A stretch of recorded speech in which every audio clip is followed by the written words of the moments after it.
All right, let's get this program underway. Welcome everyone to today's webinar. My name is Lisa. I am the Programs and Engagement Manager here at the California Preservation Foundation. For those of you who may be less familiar with us and our work, the California Preservation Foundation is a 501c3 nonprofit organization committed to ensuring the rich diversity of California's historic resources and its cultural heritage are identified, protected, and celebrated for their history and their valuable role in California's economy, environment, and way of life. Our work is made possible by the generous support of our members, donors, and sponsors.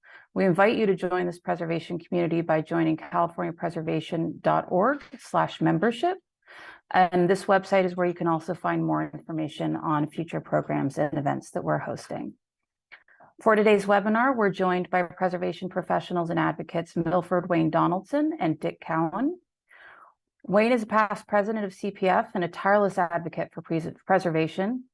He has also served as the State Historic Preservation Officer for the state of California and was appointed by President Obama as chairman of the Advisory Council on Historic Preservation. He is joined by Dick Cowan, a civil engineer and construction manager with over 50 years of historic and seismic restoration experience. Dick served for nearly a decade as a Senate appointee to the California Historic State Capitol Commission. Thank you both for being with us today. For our audience, if at any time during the program you have questions for the speakers, we encourage you to put them into the Q&A box, which can be found at the bottom of your Zoom window. We've set aside time at the end of the program for questions, and we'll do our best to get to everyone's in the time allotted. And with that, I'll turn it over to Wayne to get today's program underway. Well, thank you, Lisa, and thank you, CPF, for sponsoring this webinar. This is an ongoing process that we've been involved with for several years. And in order to get through so you can ask a lot of questions, I'm going to go ahead and turn it right over to Dick Cowan, and he's going to begin, and then we're going to be sharing back and forth. Thank you. Okay, thank you, Wayne, and thank you, CPF members and visitors today for your interest in this really important project. Lisa, let's go to the next slide.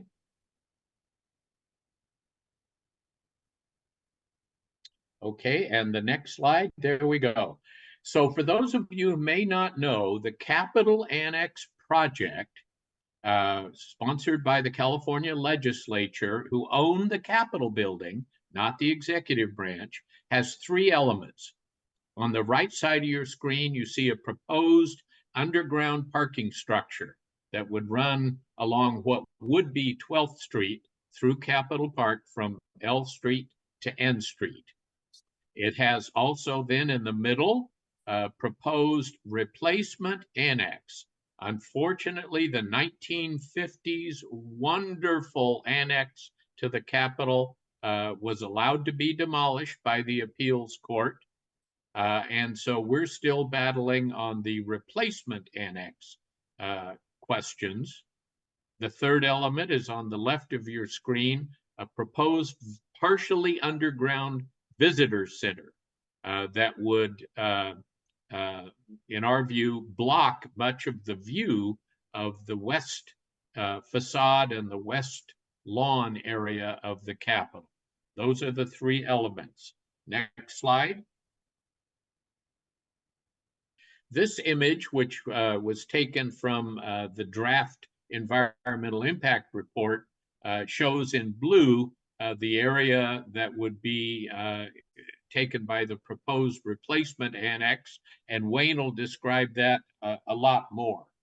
We're going to focus today not on the parking garage, not on the replacement annex, even though we're still battling to change those two elements of the project, but we're going to focus on the visitor center proposed to go on the western facade for two reasons. One, our attorneys tell us that our legal arguments for battling that location for the proposed visitor center are the strongest of the arguments of all three elements. That's our strongest case. And number two, we have a growing sense that many legislators are beginning to hear us, are beginning to question whether that west facade and west lawn area should be disturbed for a visitor center when there are reasonable and feasible options. So for those reasons, we're going to try and get you excited and enlist your help today in helping us work on the visitor center. With that, let me turn it back to Wayne. Lisa, next slide. All right, so most of you are probably aware of Capitol Mall leading down to the bridge going over to West Sacramento. But maybe not too many of you are aware that all of this area, including Capitol Mall, the buildings adjacent to it, the libraries and courts buildings, as well as the Capitol and the park, are all part of a National Historic District. And therefore, everything in there is going to affect one another. And we're particularly upset, let's go to the next slide. We're particularly upset that Capitol Mall has become the road to the state capitol, the road to our front door. And by changing the west facade and providing this horrible visitor center complex that we'll get into real quick here, is that the impact of the aesthetic changes on both sides cannot be overstated. Next. As most of you have probably seen in pictures and everything, this is what we're talking about. We're not talking about the architecture as much, although we'll get into it, but this is a sense of place, a very important place that women marched at the Capitol Mall in 2017, as well as Cesar Chavez leading a march from the farm workers 340 miles from Delano in 1966 and talking to a group, thousands of people on the steps of the entryway to our Capitol. Next. Hugh Hauser has called it California's front lawn. And here you have, of course, the famous Christmas tree that's erected, the lights that come on. And this is a place that people have been permitted to gather in large numbers and exercise their constitutional rights. And by putting this new visitor center and destroying the west steps and most of the lawn that's coming into this, we're going to lose this forever. Dick, you're next.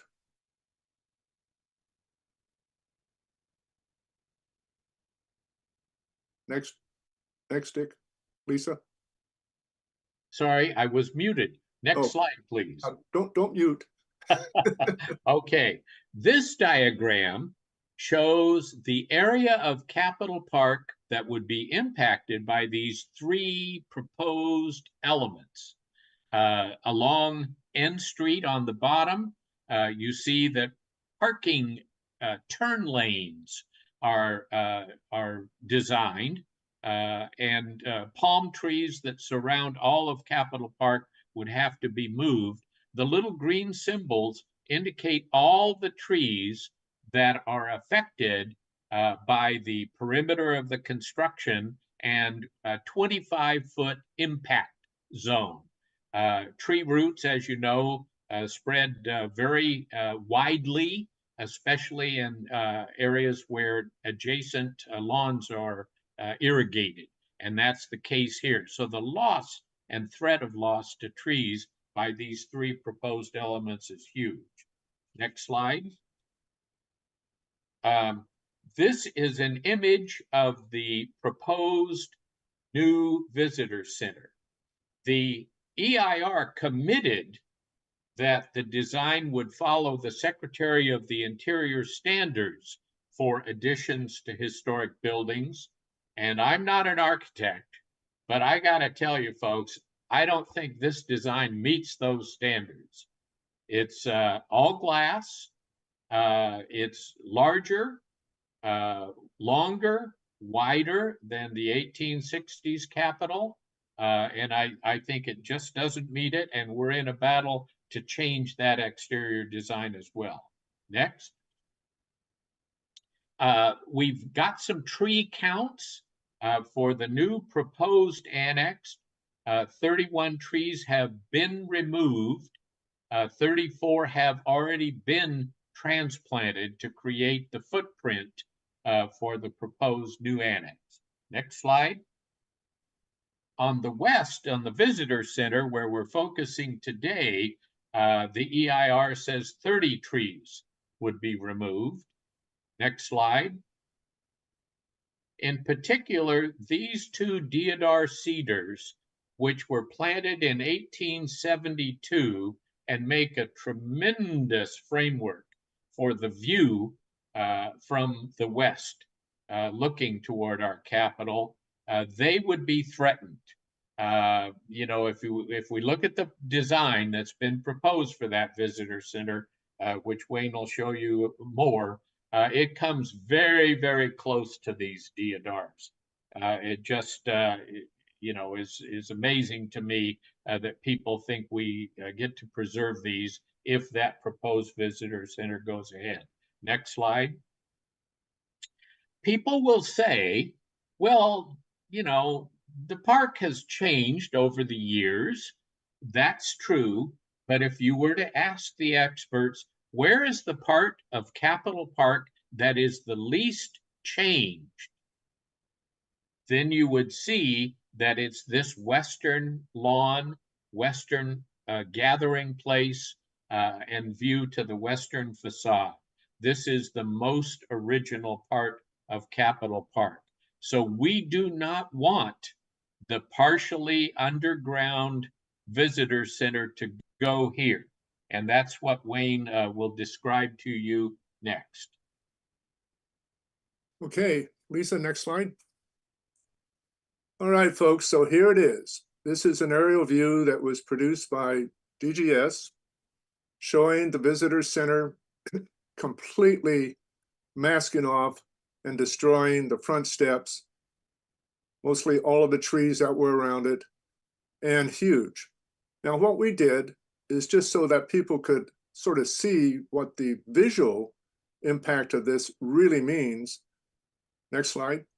We went ahead and removed the trees. We didn't alter anything else. We just removed that ghostiness of the trees that are there. So you can see this underground, partially underground visitor center.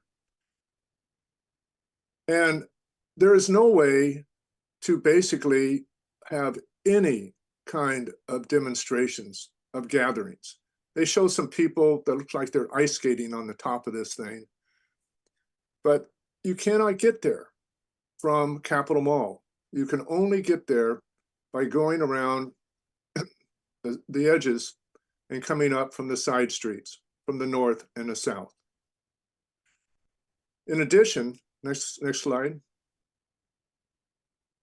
In addition, besides completely destroying this area, there is no place to gather. We've already been told by the California Highway Patrol, since this is a major exit coming out of the Capitol and out of the visitor center, no gatherings can be held in this area here. So even though they show a couple people sitting here and all that, in terms of having an event, you cannot do that. You can also see the fence around the top of it that was later lit, not shown on many of the diagrams. Next slide. This is a little bit difficult, I know, for most of you to read, but it's the only plan that we were ever able to get from DGS showing any kind of remodels. We don't even have a plan of the new annex, but we did get this plan.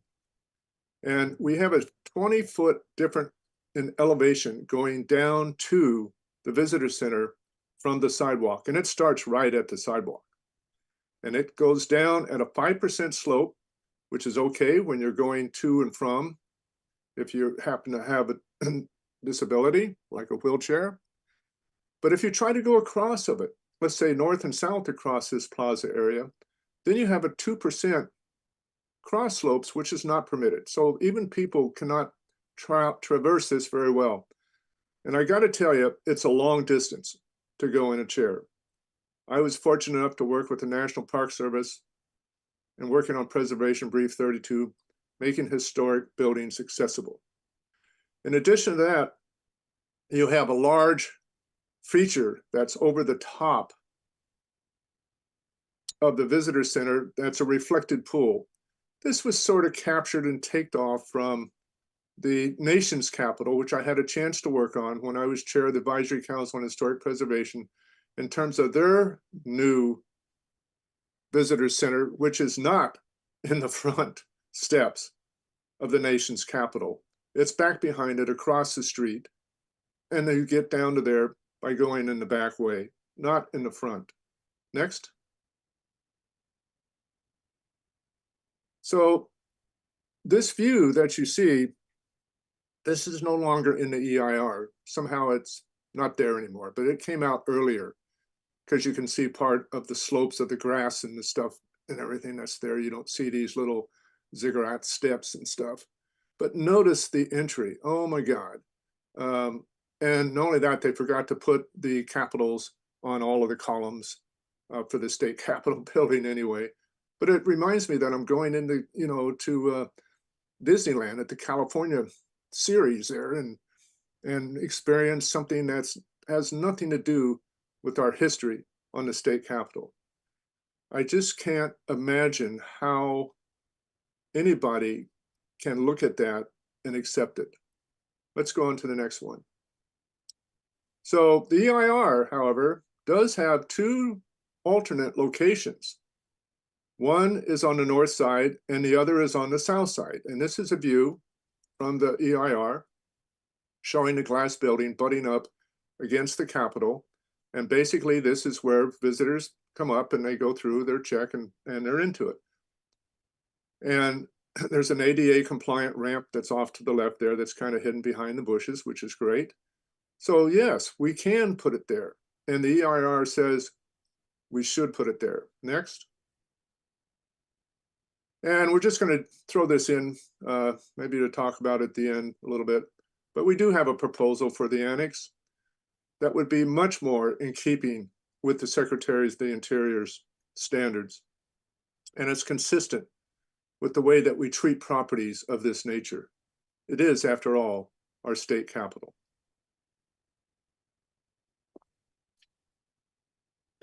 And this is really what we're talking about, folks. This is our freedom of speech, our freedom of religion, our freedom of the press, the right to peacefully to assemble and to petition the government for the redress of grievances. And this is where we have it. This is where we hold it. It's the only place that we can hold it. And as Dick said, it has not changed over the years. And the reason for it is because of this assembly by thousands and thousands of people. I had the fortunate when there was a big meeting by a lot of the firefighters throughout the land, in which people drove from all over the state and they closed the streets around there as they parked all of the fire trucks. And they came from all over. And it was a wonderful event. It was just really super. And those are the things that you just can't ever forget. Dick? Okay, next slide.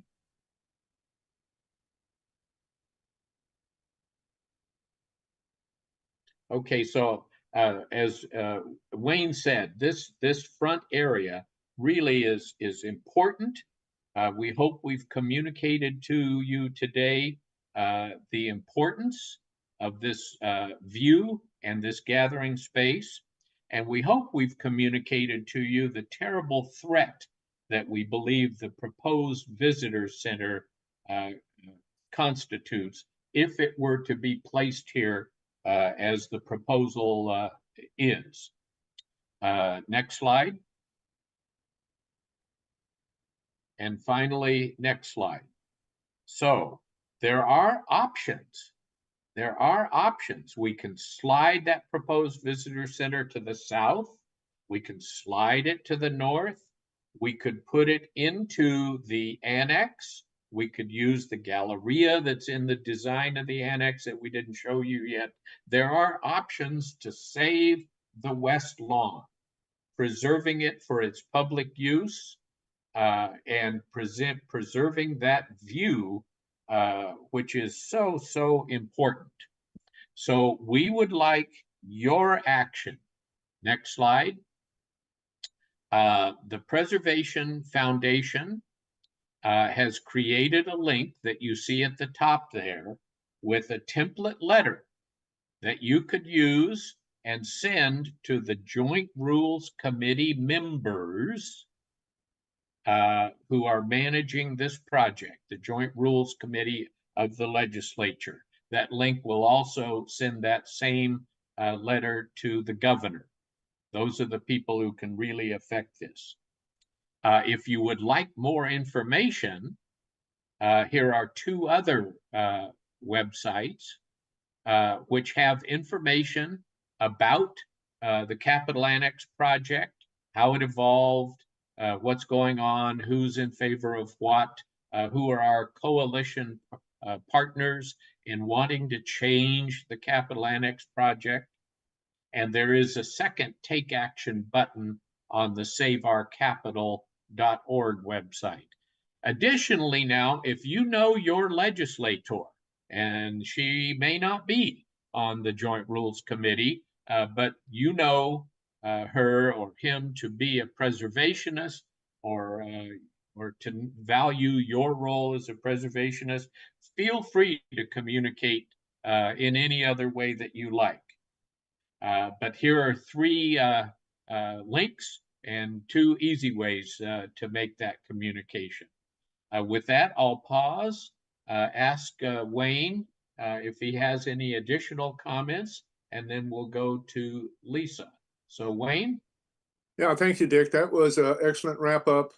And I also wanted to let everybody know that we have on board with us Louise Stetson.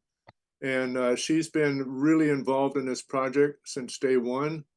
And she's here to help answer any kind of questions that legally that may crop up as well. So Lisa? Thank you. Yeah, and I just wanted to mention also, in case you don't have a pen and paper handy, we will be sending these links and this additional information to everyone who's registered and is an attendee to this webinar following this. So you don't have to scramble for a pen and paper. We will be sending you follow-up information so you can take action. Yeah, if you guys are good with it, I'd love to get into some of the questions that have been getting asked here. The first question we have up is from Glenn, asking for a little bit of background, wondering who is advocating for the new visitor center, what needs are they trying to address, and what benefits do they think that it's going to be providing? Okay, well, I'll take a stab at that. The main proponent of the Capital Annex project is Assemblyman member Ken Cooley, who was voted out of office this last election, with this project being in the top 5 issues between him and his challenger for his assembly seat. So we have brand new Joint Rules chair people and some brand new Joint Rules members, and that's another reason we're sensing this. But Mr. Cooley really drove the project, and we don't dispute the old annex needed some attention. We do argue that his kind of drive to demolish the old one and build a new, bigger, wider, taller, longer one was ill-advised, and that's really sad. I believe what he wanted to accomplish with the visitor center is a place for the school children to marshal, to be organized with their guides, to kind of know the rules of behaving themselves in a working building, get some orientation before they came into the Capitol. You know, a snide person, and I hope I'm not that, might say, well, they don't like having the public in their working office. I won't say that. Hopefully they do want us in there working with them. But the idea was a kind of a gathering and marshalling place and some additional display space. And that's what they wanted to accomplish. Yeah, I think one of the problems that we've had with this, especially when I was a state historic preservation officer, we did go ahead and rehab the libraries and courts buildings. And we worked with DGS, and they were very good at doing this. And we met all ADA stuff. We got rid of any of the toxic materials and hazardous materials that may have been in the building. And it seems as though these are the things that Mr. Cooley was focusing on, is that the building is so far gone and doesn't meet current code. Of course, there was never any mention about the California Historic Building Code, that the thing can't be rehabbed. And we know it can. And in fact, when we were looking at it earlier, we were actually coming up with some fairly good proposals on how to do it. So it's rather discouraging that you're taking California's most famous building, the Capitol, and taking out Alfred Eichler's addition from 1952 and demolishing it down, which his design, by the way, fit very well. In fact, it's so far before the Secretary's Interior standards, but he knew what to do. He was also, of course, the designer of the bridge to West Sac as well as the courts buildings and the on-roads building. So it's rather disappointing, but we are where we are now, and we really need to focus on the West Lawn, because I think if we could win that, I'm sure that we can go ahead and win the other. So they'll have to take a look at a different skin than they have on the building currently planned.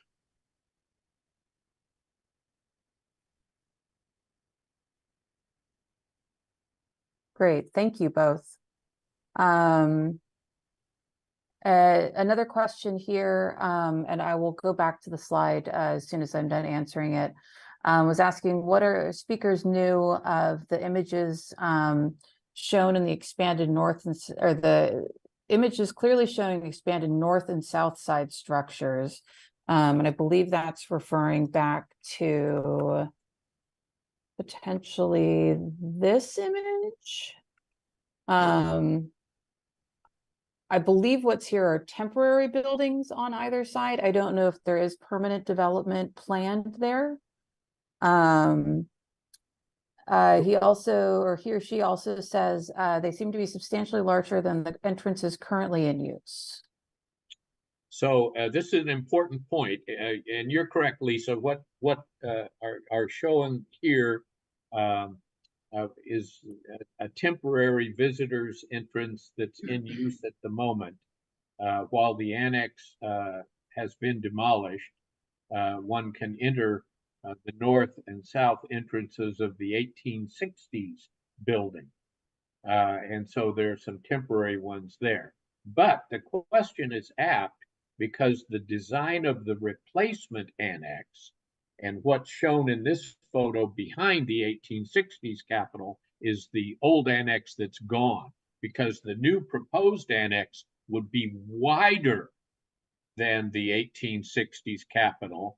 So from this direction, you'll see that glass skin visitor or new annex sticking out on the north and south sides of the Capitol. And to me, that is just completely unnecessary.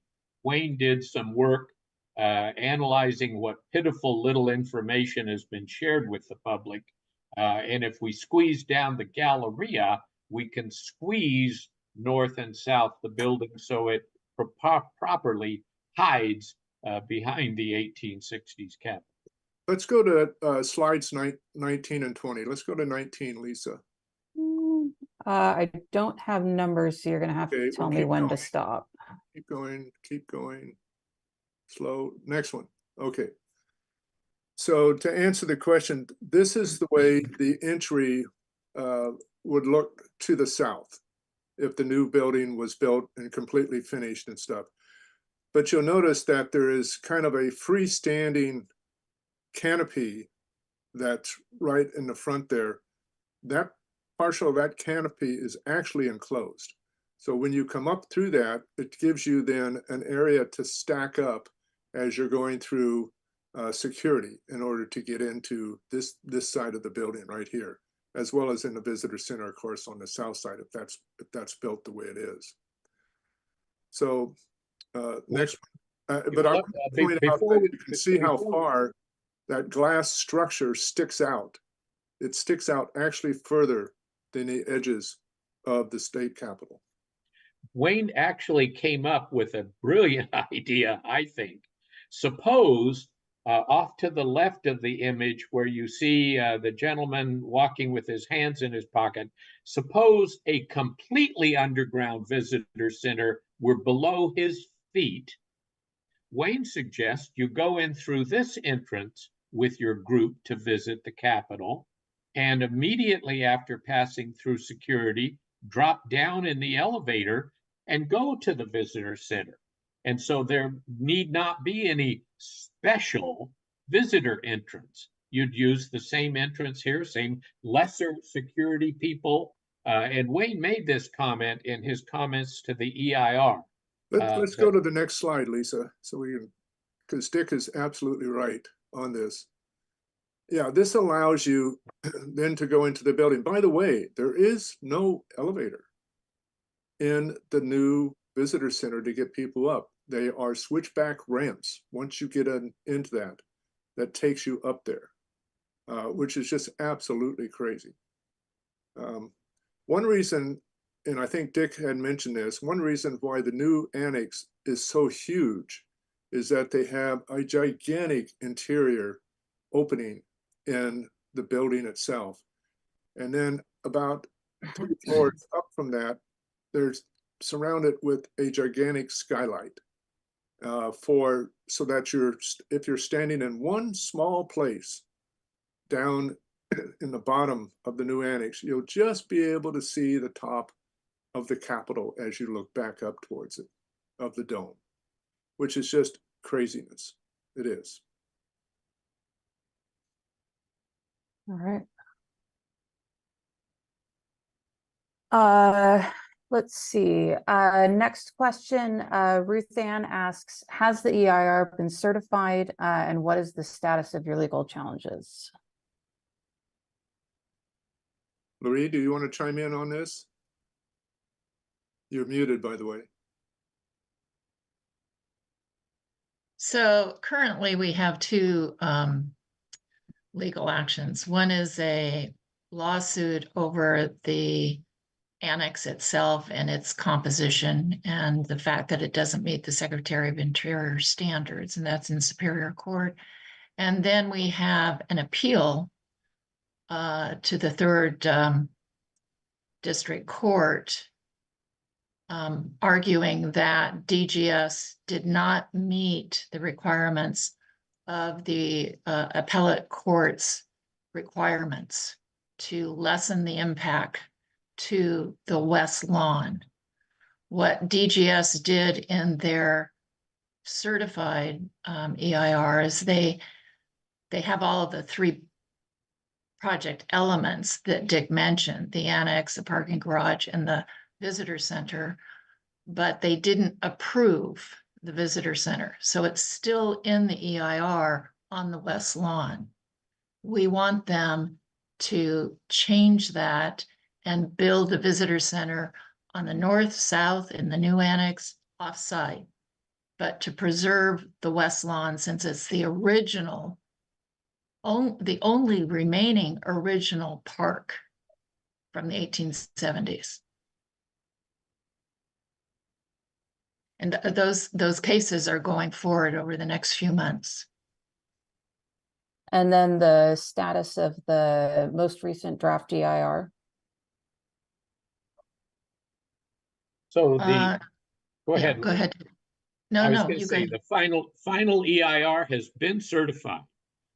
So all 3 elements have a final EIR certifying them. As Loree said, one lawsuit challenges whether or not that final EIR meets CEQA.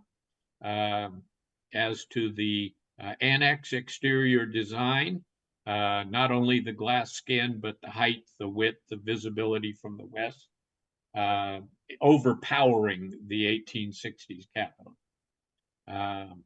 So Yeah, and go ahead. yeah, and let me just add, because I want to emphasize this. The Joint Rules Committee in the final EIR answered our question, which was, is it feasible to build the visitor center on the north or south of the historic Capitol? And the response was, yes, it is. So they admit that they can move it. They just don't want to do it yet. And we don't know who's pushing this. The question came up earlier. Ken Cooley pushed it, but I think most members don't know what the damage will be. That's why we're asking for your support to write to the Joint Rules Committee members. Over half of the assembly members and senators are brand new to this committee and probably have never seen the design. And in fact, when the EIR was approved, most of the Joint Rules Committee members had never seen the final glass design, nor had the public. So this process has been very elusive, to say the least. Yeah, and to answer one of your questions, Roberta, is everybody seems to ask, well, where is the State Historic Preservation Officer in all of this? Because being appointed by the governor, she represents the voice of the people in terms of making sure that this thing complies, not only with the Secretary's Interior's standards, but also with the Public Resources Code 5024 and 5024.5, which demands that state agencies working on state buildings, state-owned lands, have to come to the SHPO in order for consultation. Well, guess what? Basically, they wrote a bill that exempted themselves from any kind of consultation with the SHPO. So she will never be involved in this program and has not for the last 3 years. Terrible precedent. Absolutely. Yeah, almost makes you cry, you know? Midtown Squinter asks, Chair now, I believe, is asking who the chair of the Joint Rules Committee is right now. That would be Blanca Pacheco. She's brand new. She's been in the legislature about 2 or 3 years. She was appointed by the new Assembly Speaker, Speaker Rivas. And she is listed in the Joint Rules Committee listing that CPF has on their website, along with all of the leadership, the Assembly Speaker, the Senate Pro Tem, and I believe the governor's listed in there too. Yes, that's correct. Great. And John has just listed a whole, everybody seems to be there, including their I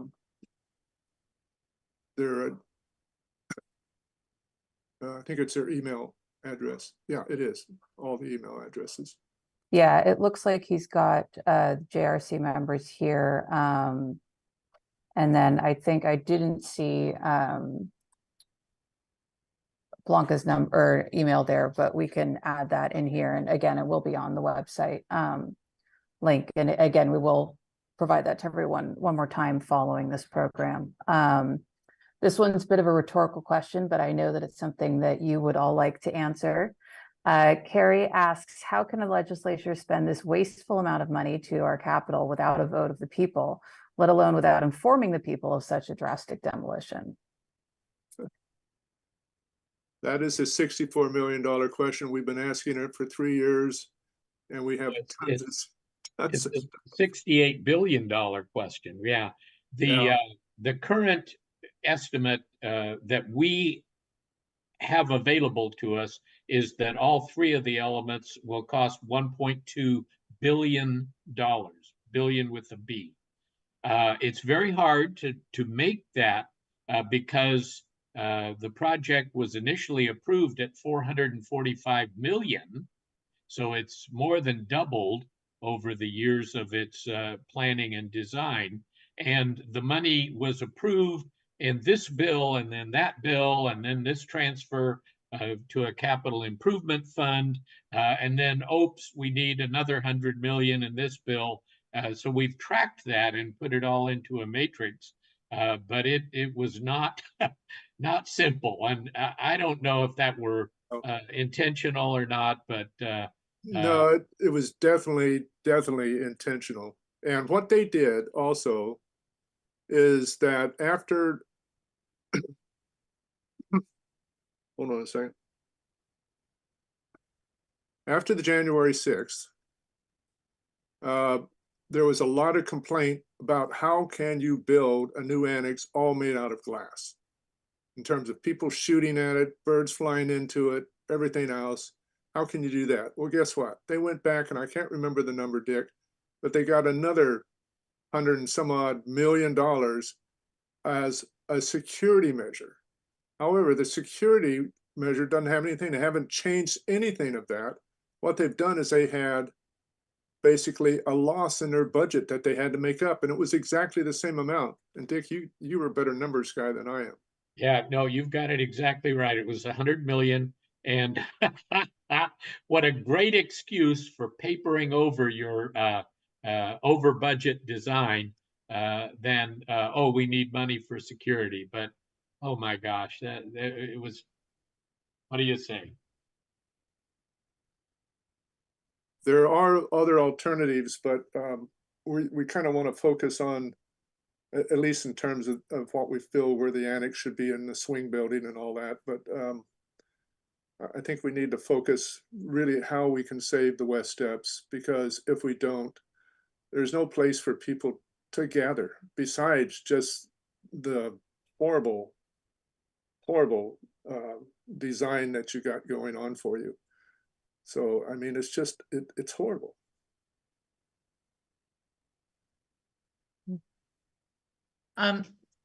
John, I'm hearing from some friends that are looking at the listing of the Joint Rules Committee members that only one side, I think the Assembly was posted. We need to post the Senate side. Yeah, so Or I'll email that. I'll email Okay. that after the program. Okay. Right. Somebody asked, what does section 106 review apply to any reason? Well, unfortunately it doesn't, because they made certain in the beginning to not take any federal funds whatsoever into the project. And we asked them about that, and they said, we have enough money in the state budget in order to pay for this. Ha ha. But they knew exactly what they're doing. No, they stayed away for that.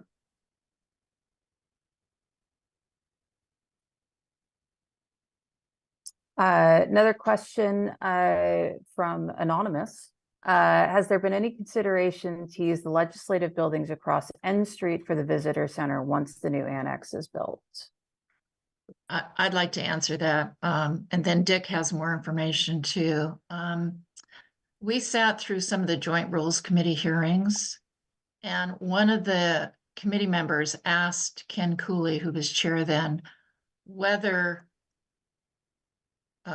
what happens when the new annex is too small, and how can we grow if we get 50 million people in California? And he said, oh, we're going to have a campus. We're going to have the larger new annex building. We're going to redo the legislative office building on the corner of 10th and N.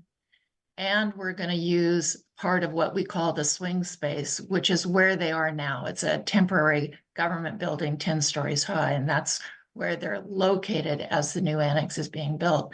So there will be a campus of 3 buildings. Now, he also told people, no, we have to have a larger annex because we don't have enough space. So he talks both ways. They are going to have a campus. They have an MOU with DGS to use the swing building. They have the LOB building lined up for renovation, not destruction, but renovation. And it also has asbestos in it, which is their excuse for taking the annex down. And Dick, you probably have another comment on the connectivity. Yeah, I'll agree with everything Loree just said. We also made an official comment in the EIR saying, since you've already paid for parking in the swing building at 10th and O, why not keep using that parking and do as one does in Washington, D.C., use the tunnel underground to get to the new annex office. Park in the swing building, walk underground safely to the new annex. I think that's very feasible. It would be far cheaper than the cost of building a new underground parking garage in Capitol Park.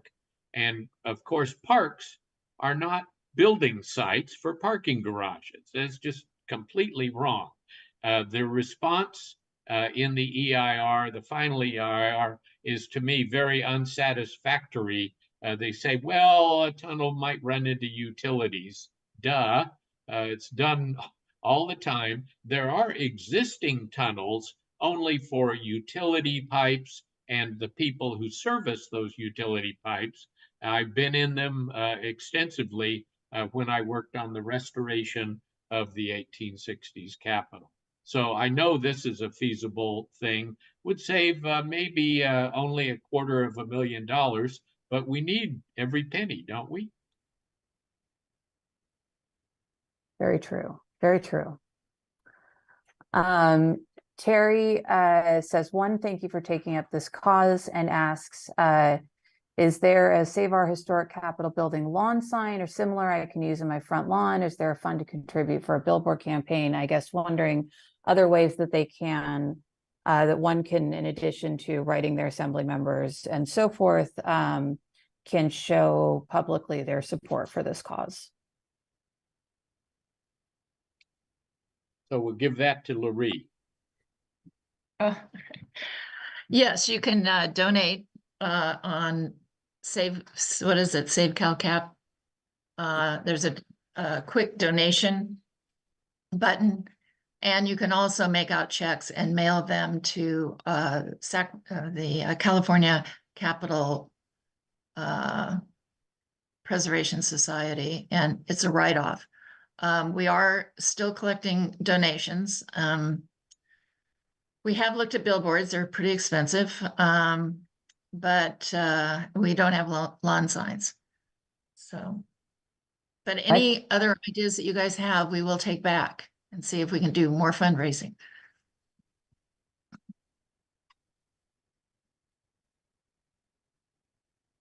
Yeah, we can pull together, again, as part of that email follow-up to this, we'll pull in some information about how you can get involved with the organizations Dick, Wayne, and Loree are working with to try to turn around the plans for the new visitor center and annex. I think it'd be great, you know, anyone on here we can get more involved in this process, the better. Yeah, and Lisa, somebody asked us, you know, who is representing us, and we probably have, I know we have the best CEQA attorney in California, Susan Grant Hawley. She has been very successful in winning her first case and hopefully the second one too. Yeah, and I guess that that ties nicely into the next question. Myrna is asking if you've engaged with staff from the National Trust for Historic Preservation to assist with the litigation process. Yes, in fact, I contacted them. I actually met with the guy that came out here explicitly to see it. We met in Dan Visnich's house and had lunch together, and then went out there, and they wrote us a wonderful letter. Well, they didn't write it to us, they copied us, but they wrote it to the governor and to the Joint Rules and Senate Pro Tem and everyone. It was a fantastic letter, got a lot of mileage on it as well. It sort of raised it to a national level. And got a lot of good responses from it, but we need more of that, and we need to keep it up. In the beginning, it was a little difficult to get them. They felt it was more of a state issue, and I said, no, it's more of a national issue. And they came in, and they were wonderful. They were absolutely wonderful. Great. And Always nice to hear. by the way, we have all that information on our website. You can see the letter they wrote and all of that. And they were also very concerned, by the way, besides what it's doing physically to the state capitol, they're very concerned about what this meant for the future for CEQA, the California Environmental Quality Act for the state, because there's been several states that have copied our CEQA that's currently in use. So they're very, it's very good to put that in there too. Great. Carrie asks if there are any members of the Joint Rules Committee who are particularly passionate about a better solution, or if there's any traction from the inside. Another Larry question. Marie, yeah, you can have that. But she's had several meetings with the representatives. Yeah, we've met with numerous legislators, and let's just say there's interest, that they're cautious. Some are new. They don't know how to make waves because this is sort of a leadership issue. It's been run very privately by what's called the Executive Committee, which was established in the enabling legislation for the project, which allowed the chair of Joint Rules Committee, and over six years, Ken Cooley, a Senate representative and a representative from the governor's office, to meet privately and make major decisions. And in fact, when they started developing the project objectives and things like that, they did not allow outsiders to attend the meeting. They had the general services, other state agencies. They prohibited the Capitol Commission representative to attend. So it's been very privately developed. So many of the Joint Rules Committee members don't know about it. When you show them the pictures of the West Steps, they're going, what? We didn't know this. And yet they're somewhat cautious about making waves. Now, I think we've made some progress here because they're getting a lot of calls and a lot of concerns about the West Lawn. And when they see this picture, the renderings, it's so obvious. And I haven't met one legislator that we've met with that likes it. But we've got to shore up their backbone so that they do the right thing and be on the right side of history, as far as I'm concerned. Well spoken. Absolutely. Another question that's come up. Don't they have a historic preservation consultant on the team? And yes, they do. A very well known preservation consultant. But guess what? They've been muted. We can't talk to them. And they can't talk to us. And that's the way it is with all the consultants that are on the team. Dick, So you may add to that a little bit. The Joint Rules Committee required every state employee and every consultant at every tier who's working on this project to sign a non-disclosure agreement. So they can't talk to us. They probably can't talk to you unless it's your brother-in-law or something. And it's maddening because this is public money and a very important public project. But that and the Executive Committee, no Brown Act notifications, no minutes published. It's just, I'm shocked that the legislature is convinced this is the way it wants to be seen running this important project. DGS, by the way, knows how to preserve historic buildings, does it very well. That's in the executive branch. The Capitol happens to be the only building owned by the legislature. And, if you only do a project once every 70 years, maybe you get talked into some bad behavior. And let me just add that the chair and the Joint Rules Committee staff are telling legislators that they shall not talk to us because of the lawsuit. So they've tried to close off any communications with the Senate representative on the Executive Committee, with the Joint Rules Committee chair, et cetera. We've gotten around that a little bit, but it's sort of hard. So that's why we need you guys to raise the issue to the full committee. Over half are new. Out of 30 members, over half are new. And the leadership is new. The leadership is totally new. The audience is wondering also, who is the architectural firm that did the proposed Capitol Annex? And we also just got a question asking who the preservation consultant was, if you wanted to share either of those. So the I'd prefer not to, but it's a very well-known firm in San Francisco. You can do your own honey, I think, on that. So the architect is publicly known. That's Skidmore, Owings, Merrill, San Francisco office. And they won a well-run competition to be the designer of the annex and parking garage. The visitor center design is done by Plant Construction, who has a consultant under them as a design build project.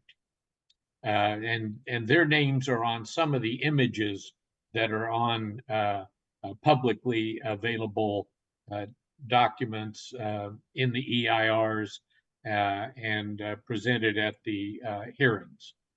So those two names I feel we're safe to share. Yes. I've got 3 more minutes and 3 more questions, so I think we can try to get these last 3 out. The first one is, have other state capitals built visitor centers? And is there anything we can learn from what other states have done? I can start on that. I think Mr. Cooley began the project well by visiting many other state capitals, including those with visitor centers. You know, and sometimes, do you know what you're looking at? In Texas, he saw the completely underground visitor center with a skylight that looks up at the dome. And I think he liked that feature. He did visit the national capitol, as Wayne described, completely underground, below any visibility to the capitol. And I think he ordered his designers, give me one of those, even though there's not an appropriate location for it. And ADA access requires that it be partially above ground if you put it on the west side. So he did visit that. I think he visited Utah, visited several others. One of the takeaways was that the circulation in Alfred Eichler's 1950 annex was the best of any circulation that he saw anywhere. And the access to the chambers was the best that he saw anywhere. So, you know, I haven't seen a plan of the proposed annex replacement design, but I hope we didn't lose those 2 excellent features. Another attendee asks, what kind of media coverage has there been about these issues? And another guest chimed in saying, a good question, agrees that more media attention is necessary. Yeah, Larry, you want to take that one?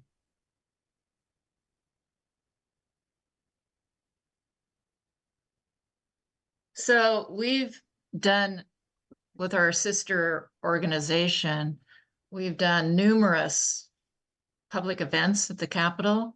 We've advertised on social media. We have reached out with a PR firm that has been retained to the press, print, TV, and so forth. So we've gotten a lot of coverage on TV, some press, but as you know, the newspapers are really dwindling. They also are a bit cautious, but when we talk to them, we think that they are on our side. So we hope to have another event also at the Capitol in the near future, but it's hard to get people out and to rally, is what we're finding out. I would say also that the years that this project has been in planning and design have been the busiest news years of my entire lifetime. You know, is it Ukraine? Is it our election? Is it our political division in America? Is it the climate change events we're experiencing all around? Was it the last election? Was it January 6th? This has just been a crazy few years. I think we've gotten good coverage, but I think John Q. Public is exhausted. It's been a little disappointing for us that we haven't seen the legislature more influenced by what the public has been saying. But, you know, the only thing I can figure is not for our lack of getting press. I think it's for the lack of public bandwidth to take on yet another issue. That's just a guess from an amateur. Absolutely. By the way, just as backing up real quick, Lisa, to the last question about, you know, what are the other state capitals are going to do? I did make a pretty intensive, you know, analysis and study of that. And there's a great website that's called Business Insider. And for you folks, if you want to go there, they show basically the front entries to all of the state capitals, and none of them have this stuff going on, not one of them. Because most of the visitor center is once you're inside the Capitol itself, like it was when the other annex was there, you went down to the visitor center. So I'm not sure why we need to have this huge, huge thing coming into the visitor center. It's more or less the designer's ego wants to be able to point to that and show it in their, I don't know, show it on their website, I guess. But if you go to Business Insider and just look at all the state capitals, almost all of them, I'd say 90% of them show the front entry, and all of them have the steps. They all of them have the traditional entry that you would note, so where you can stand on there and look at it. I mean, even the U.S. Capitol, as you're looking over Capitol Mall, very traditional. That's where you conduct your freedom. This is where you gather peacefully. Yeah, and John just dropped the link for that into chat in case anyone wants to go to it sooner rather than later. We are a bit over time, but I did want to ask this final question because I do think it's an important one. Someone asked, what is the timeline on this project?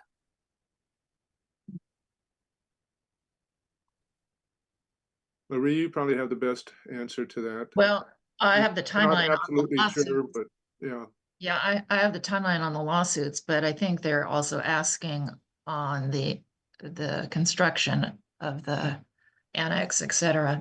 So on the lawsuits, we anticipate the new CEQA lawsuit to be heard in the next 2 or 3, probably 3 months, because the attorneys get to file responses to our opinion. And in the appeal on the dismissal of the writ, I think that will be heard probably in May. And if we win on that, then they've got to go back and relook at the West Lawn. And I believe they have to go back and reopen the certified EIR, because they really pulled a fast one. They basically said, we've met all of the appellate court's rulings, but we didn't approve the visitor center, so you can't really ding us on that. We're in compliance. And we don't think that's what the appellate court wanted. We think the appellate court wanted them to deal with the visitor center, not just leave it in the EIR, but not approve it. So it's sort of a sleight of hand. So that over the next 6 months, legally, we'll be dealing with some of the decisions from the courts. And of course, you know, the CEQA lawsuit can be appealed. So. Dick or Wayne, do you know what the... Yeah, so construction was green lighted by the release of the writ, which we are appealing. So at the moment, the construction manager for the annex and parking garage is putting in the shoring, which would enable him to excavate down to the below basement level. There's a super basement in their proposed annex and parking garage. So that's underway. We hope to stop it. If we're unsuccessful in stopping it, I think you would see the new terrible annex in about 4 years. The visitor center is stopped because it's not approved. No one's doing anything. No one's removing a tree. So impossible to give you something there. It's a smaller project by itself. Once it is released, it's probably a 2-year, 4-month construction time frame. You know, but a lot of uncertainty on that. We hope they are able to approve a project at a better location. And if so, they'll need to do some redesign that would, you know, add maybe a year to that visitor center construction timeline. All right, thank you. All right, thank you so much, Wayne, Dick, and Laurie, for being so generous with your time and really leading us through this important conversation about the Capitol. To everyone here, on behalf of myself, our speakers, the staff here at CPF, we really want to thank you for joining us today. We hope you enjoyed this program. We hope you found it informative. We do believe this is a very important and timely topic, and hope that you will be taking action to help save the Capitol's west side. As I mentioned a couple of times, I'll be sending everyone registered for this follow-up email. We'll send detailed information, including the links that are on your screen right now, as well as members of the JRC committee. I've had a couple of other requests come in as we've been on this email, and I will be sure to, or on this webinar, I'll be sure to include all of that in the email. I hope you all have a great rest of your afternoons, and we'll see you in the program soon. Thank you again, Dick, Wayne, and Laurie. Thank you. Great.